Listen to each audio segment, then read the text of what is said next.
সময় পার করার জন্য বিনোদন অন্যতম একটা মাধ্যম। আমরা আজকে রয়েছি জামালপুর জেলার দেওয়ানগঞ্জ উপজেলার ডাংধরা ইউনিয়নের সর্বশেষ চর এলাকা। এই এলাকাতে আমরা রয়েছি এবং এখানে আমরা এসে দেখেছি যে আসলে এই যে বিন্দুর চর এলাকা, এটি কিন্তু আমরা শুনেছি যে আসলে গরিবের হাওর নামে এটা পরিচিত। এবং এখানে প্রতিদিন বিকালবেলা মানুষের অবসর সময় পার করার জন্য কিন্তু তারা এখানে এসে থাকে। আমরা এখানের একজন স্থানীয়র সাথে কথা বলবো যে আসলে উনি এই হাওর বিষয়ে আসলে কি বলতে চাচ্ছেন। প্রতিনিয়ত হাজার হাজার মানুষ বিকেল টাইমে আসে থাকে, মানে এটা কেন আসে বা এটা কি নামে পরিচিত? আসলে আমাদের জামালপুর জেলার দেওয়ানগঞ্জ থানার আওতাধীন ডাংদরা ইউনিয়নের 2 নং ওয়ার্ড এটা।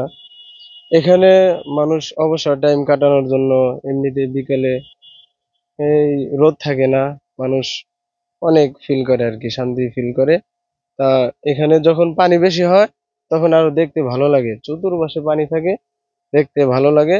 তা সকলে আর কি এমনি আসে। এখন এই জায়গা মানে আমাদের আঞ্চলিক হিসাবে, ভাষা হিসাবে এই জায়গা বলা হয় যে গরিবের নিকলি হাওর। দূর দূরান্ত থেকে আসে, যেমন আমাদের রাজীবপুর, রৌমারী এদিককার লোকও আসে। তার পাশাপাশি আমাদের এলাকা, অত্র এলাকার পোলাপান সব আর কি, ছেলে কিশোর যারা আছে সবাই এখানে আসে এই বিকেলে আর কি।